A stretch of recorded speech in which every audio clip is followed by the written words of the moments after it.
what if I told you that in Italy there exists a human being with a DNA different from the one we know? Not an anomaly found in nature, but something deliberately engineered. A being biologically compatible with humans in every aspect, yet possessing a non-conventional genetic structure.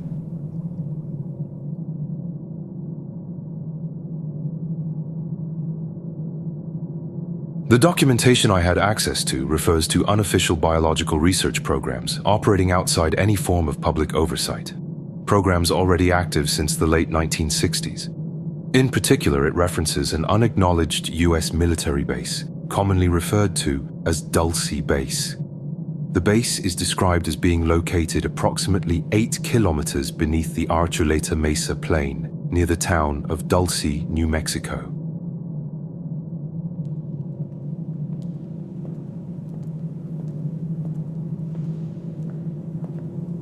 According to the reports, genetic experiments between humans and alien species were conducted, and would still be conducted, inside Dulce Base.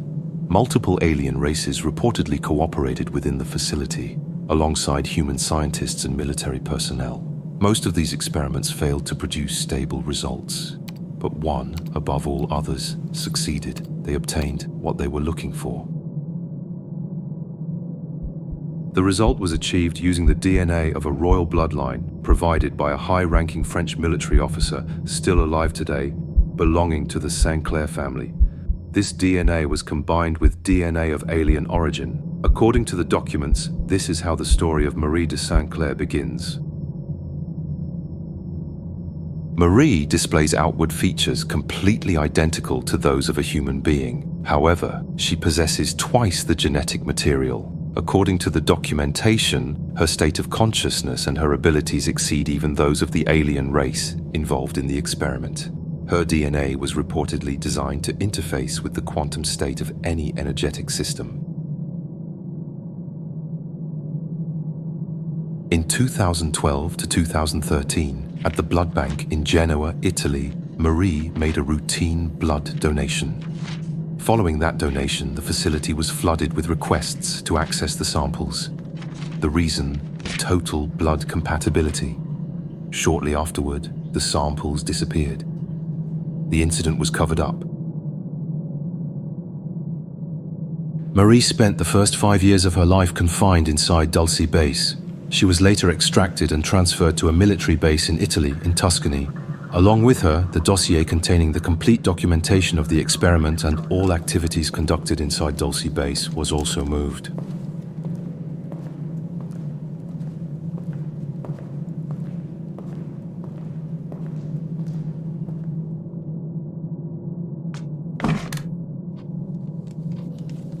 Italian intelligence handled Marie's insertion into a large family unit composed of 13 children. She was placed in Turin, in the Piedmont region, under a false identity. From that moment on, her life was constantly monitored. A significant amount of public funding was used to maintain surveillance and control, interfering with and directing the course of her life. The objective was to observe and evaluate the outcomes manifested through the capabilities of her DNA. My testimony leads me to state that today there exists a human being capable of accessing information regarding every single individual on this planet, including military, scientific, medical, governmental, and intelligence-related information. Today, Marie de Sinclair is reportedly being held under a false name in a prison in Rome, Italy. According to available accounts, a judicial case was constructed using circumstantial and false evidence with the purpose of undermining her credibility. The goal to prevent this story from emerging, because if it did, it would destabilize the governing powers of this planet.